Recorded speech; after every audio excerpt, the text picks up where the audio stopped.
Hello students, स्वागत है आप सभी का अपने यूट्यूब चैनल जैकपुर पे। तो आज के इस वीडियोस में हम लोग लेकर आए हैं आपके लिए मॉडल सेट। किसका मॉडल सेट है? ये साइंस का मॉडल सेट है, जिसमें हम लोग फिजिक्स यानी भौतिकी को डिस्कस करेंगे और उसके टॉप 50 क्वेश्चन को देखेंगे। यानी टॉप 50 क्वेश्चंस होंगे जो आपके एग्जाम में पूछे जाने योग्य होंगे। तो वीडियो काफ़ी इंपॉर्टेंट होने वाला है, शुरू से लेकर अंत तक बने रहना है। यदि आप हमारे चैनल पर पहली बार आए तो चैनल को सब्सक्राइब कर लीजिएगा, क्योंकि ये पार्ट 1 है। क्या है? पार्ट 1 है और जल्द ही इसका पार्ट 2 अपलोड होगा। तो सभी वीडियो का नोटिफिकेशन पाने के लिए ज़रूरी है कि आप मेरे चैनल को सब्सक्राइब कर रखें, घंटी के बेल आइकन को दबा कर रखें और ऑल नोटिफिकेशन को ऑन कर देंगे। ठीक है, इससे होगा यह कि जब भी हम आपके लिए कोई वीडियो बनाएंगे तो उसका नोटिफिकेशन आपके पास चला जाएगा। साथ ही साथ वीडियो को लाइक कर दीजिएगा, शेयर कर दीजिएगा उन सभी दोस्तों के साथ जो आपके अभी आप 10th के प्रिपरेशन में हैं। ठीक है, तो चलते हैं, स्टार्ट करते हैं हम आज का ये सीधा वीडियो। देखिए, सबसे पहला सवाल आज के इस वीडियोस में आप देख पा रहे हैं। सबसे पहला सवाल क्या है? निर्वात में प्रकाश की चाल क्या है? काफ़ी फेमस क्वेश्चन है, आपके एग्जाम में पूछे जाने योग्य है। तो निर्वात में जो प्रकाश की चाल होगा वो होगा 3 × 10⁸ मीटर पर सेकेंड। क्या होगा? 3 × 10⁸ मीटर पर सेकेंड। ठीक है ना। तो इसके आंसर में आप लोगों को लिखना था 3 × 10⁸ मीटर पर सेकेंड। ठीक है, यहाँ तक आप लोगों को समझ में आ गया होगा। चलिए, अगला सवाल है हमारा, समतल दर्पण में बना प्रतिबिंब कैसा होता है? समतल दर्पण में जो बना प्रतिबिंब होता है वो सीधा होता है और आभासी होता है। इसको याद रखने का सबसे आसान ट्रिक होगा कि 100 से आप देख लीजिए समतल होगा, 100 से आपका सीधा होगा। ठीक है, सीधा और आभासी। 100 से क्या हो जाएगा? समतल, और 100 से हो जाएगा आपका सीधा। 100 से समतल, 100 से सीधा और आभासी। ठीक है, नेक्स्ट है हमारा, गोलीय दर्पण का ज्यामितीय केंद्र कहाँ पे होता है ना। गोलीय दर्पण का जो ज्यामितीय केंद्र होता है वो क्या कहलाता है? ध्रुव कहलाता है। क्या कहलाता है? ध्रुव कहलाता है। याद रखेंगे, गोलीय दर्पण का ज्यामितीय केंद्र क्या कहलाएगा? ध्रुव कहलाएगा। ठीक है ना। क्या कहलाएगा? ध्रुव कहलाएगा। नेक्स्ट है हमारा, गोलीय दर्पण के कितने प्रकार के होते हैं? ये जो गोलीय दर्पण होते हैं वो कितने प्रकार के होते हैं? तो ये 2 प्रकार के होते हैं, उत्तल और अवतल, है ना। उत्तल और अवतल। ठीक है, नेक्स्ट है हमारा, किस दर्पण का दृष्टि क्षेत्र ज़्यादा होता है? किस दर्पण का दृष्टि क्षेत्र ज़्यादा होता है? तो ये जो होता है हमारा उत्तल दर्पण होता है। उत्तल दर्पण आप लोग देखे होंगे इस प्रकार से होता है।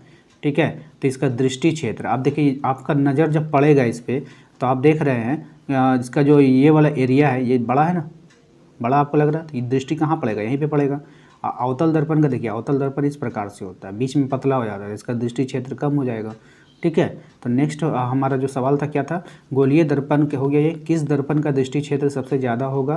तो उत्तल दर्पण का। और सिर्फ अगला क्वेश्चन है, सिर्फ आभासी प्रतिबिंब बनता है, यानी सिर्फ आभासी प्रतिबिंब बनता है किसमें? उत्तल दर्पण में। किसमें बनेगा?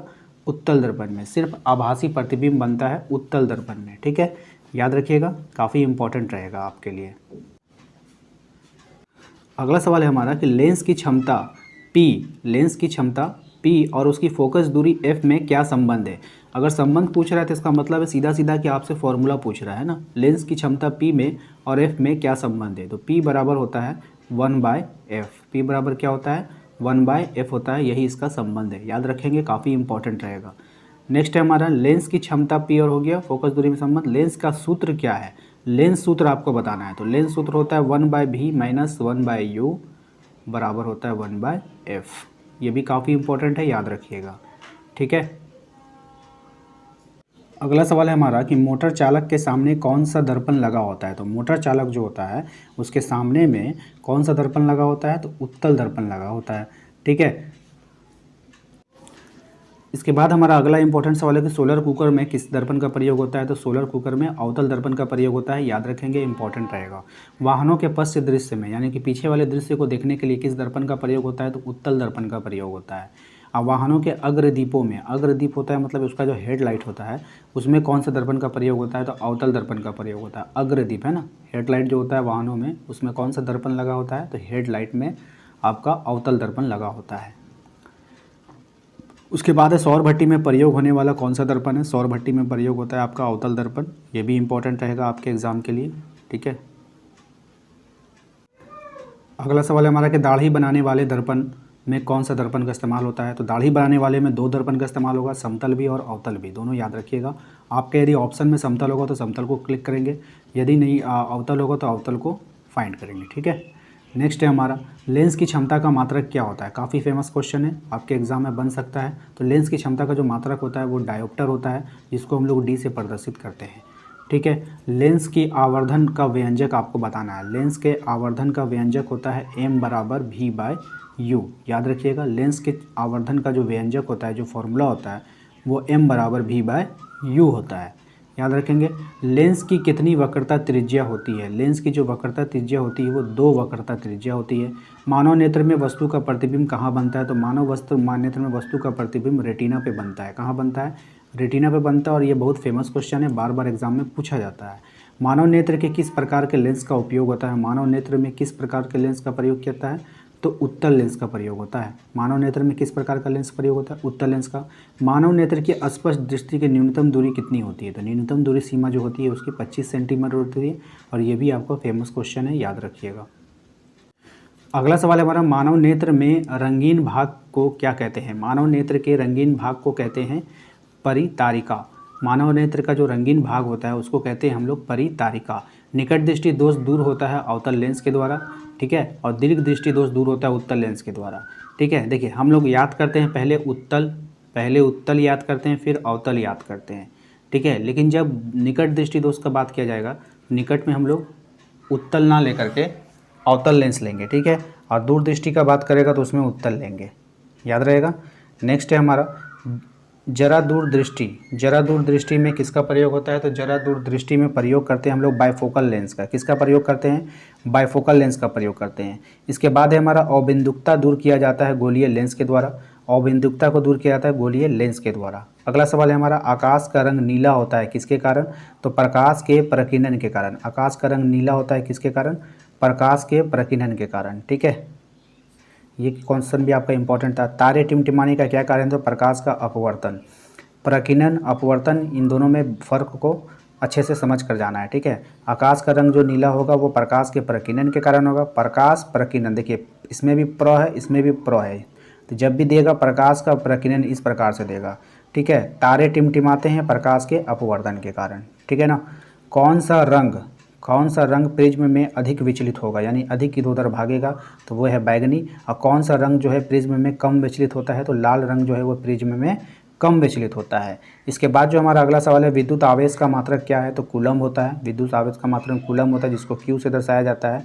अच्छा, विद्युत धारा का जो मात्रक होगा वो हमारा एम्पियर होगा, ये भी आपका इंपॉर्टेंट है, याद रखेंगे।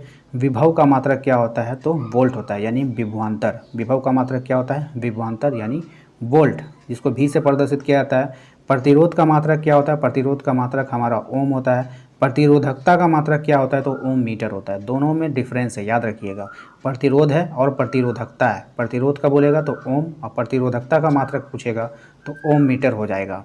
ठीक है, नेक्स्ट हमारा विद्युत ऊर्जा का व्यावसायिक मात्रक क्या है, तो विद्युत ऊर्जा का जो व्यावसायिक मात्रक होता है, व्यावसायिक का मतलब होता है जो फैक्ट्रियों वगैरह में काम आता है, तो उसको हम लोग किलोवाट घंटा में प्रदर्शित करते हैं। ठीक है, उसके बाद हमारा ओम मीटर क्या दर्शाता है, ओम इंटू मीटर प्रतिरोधकता को दर्शाता है, याद कर लेंगे। विद्युत शक्ति का मात्रक क्या है, तो वाट है ना। किलोवाट घंटे का क्या अर्थ होता है, तो इसका मतलब, तो KWH का मतलब पूछेगा तो किलोवाट घंटा हो जाएगा, है ना, किलोवाट घंटा, याद रखेंगे।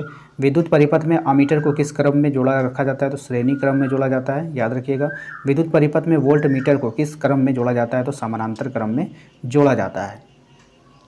इसके बाद अगला सवाल हमारा, विद्युत आवेश समय धारा के बीच क्या संबंध है, तो Q बराबर IT। विद्युत आवेश और समय और धारा के बीच क्या संबंध है, तो Q बराबर IT, याद रख लेंगे, फॉर्मूला है ये।